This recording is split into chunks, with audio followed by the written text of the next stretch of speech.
ছদিন ধরে বিদ্যুৎহীন এলাকা, সঙ্গে জল যন্ত্রণা। তৃণমূল কাউন্সিলরের বাড়ি ঘেরাও স্থানীয়দের।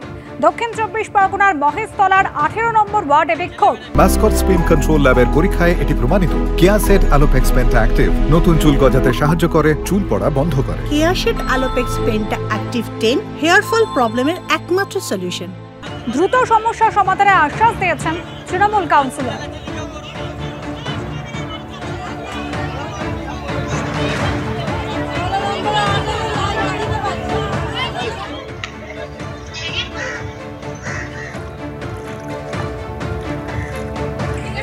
আর এবার ঘাটালের ছবি দেখাবো। দফায় দফায় বৃষ্টি এবং যে বৃষ্টিতে দুর্ভোগ বাড়ছে ঘাটালবাসীর। ইতিমধ্যেই জলমগ্ন ঘাটাল পুরসভার 6টি ওয়ার্ড। 1, 2, 5, 7, 9 এবং 10 নম্বর ওয়ার্ডে ঢুকেছে শিলাবতী এবং ঝুমি নদীর জল। দেখতেই পাচ্ছেন একেবারে প্লাবিত হয়ে গিয়েছে রাস্তাঘাট। একাধিক স্কুল, খেলার মাঠ জলমগ্ন। সুখচন্দ্রপুর জুনিয়র হাই স্কুল, সুখচন্দ্রপুর প্রাথমিক বিদ্যালয় জলের তলায়।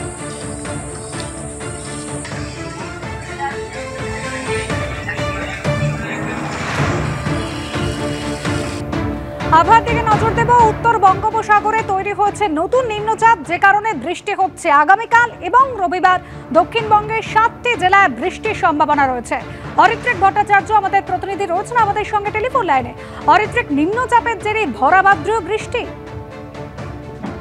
দেখো, বঙ্গোপসাগরে বলা ভালো মধ্য বঙ্গোপসাগর এবং সংলগ্ন উত্তর বঙ্গোপসাগরে নিম্নচাপ তৈরি হচ্ছে এবং সেটা কিছুটা শক্তিশালী হবে। তবে আপাতত খুব যে ভারী বৃষ্টির সম্ভাবনা দক্ষিণবঙ্গে আছে তা নয়। আজকে বৃষ্টি হলেও সেটা অল্প বৃষ্টি হতে পারে। আগামী কালকে বৃষ্টির পরিমাণ কিছুটা বাড়তে পারে, তবে মূলত আংশিক মেঘলা আকাশ, কোথাও পরিষ্কার আকাশ, এই পরিস্থিতি বজায় থাকবে। এবং যেহেতু সমুদ্রের দিকে উত্তাল হতে পারে পরিস্থিতি, তাই জন্য মৎস্যজীবীদের সমুদ্রে যেতে নিষেধ করা হয়েছে আগামী 2 দিনের জন্য। ধন্যবাদ। জুনিয়র চিকিৎসকদের হেনস্থা এবং হুমকি দেওয়ার অভিযোগ, দাদাগিরির অভিযোগ উঠলেও তৃণমূলপন্থী কয়েকজন চিকিৎসক নেতার বিরুদ্ধে। আরজিকর কাণ্ডে মেদিনীপুর মেডিকেল কলেজেও জুনিয়র ডাক্তাররা প্রতিবাদে সরব হয়েছিলেন। আর অভিযোগ মুস্তাফিজুর রহমান মল্লিক সহ তৃণমূলের একাধিক চিকিৎসক নেতার বিরুদ্ধে। অভিযোগ জুনিয়র চিকিৎসকদের হস্টেল থেকে বের করে দেওয়ার হুমকি দিচ্ছেন চিকিৎসক নেতারা। অভিযোগ পাস আউট হলেও হস্টেলের রুম টিএমসিপি ইউনিটের মুখ্য আহ্বায়ক মুস্তাফিজুরের দখলে।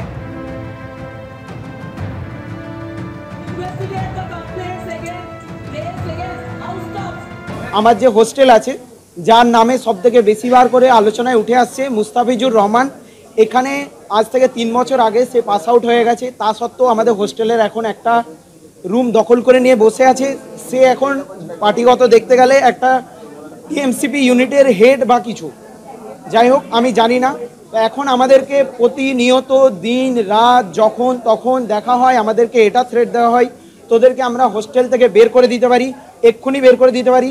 আমরা যখন বলি যে আমরা তোমাদের নামে কমপ্লেন করব, তখন ওরা বলে তোরা স্বাস্থ্য ভবন পর্যন্ত গেলেও আমাদের কিছুই করতে পারবি না, তোদের এগেনস্টে আমরা আবার একটা নোটিশ আনবো, তোদের রেজিস্ট্রেশন পাবি না তোরা। এত বড় বড় থ্রেট দেওয়া হয়। শুধু এটা আমার সাথেই নয়, আমি আজকে এসেছি এই জন্য কারণ আমাকে প্রচণ্ডভাবে আমি আমার নিজের ফ্যামিলিকে পর্যন্ত ইনভলভ করতে বাধ্য হয়েছি এই ঘটনার জন্য। যাই হোক, আরও অনেক কিছু আছে।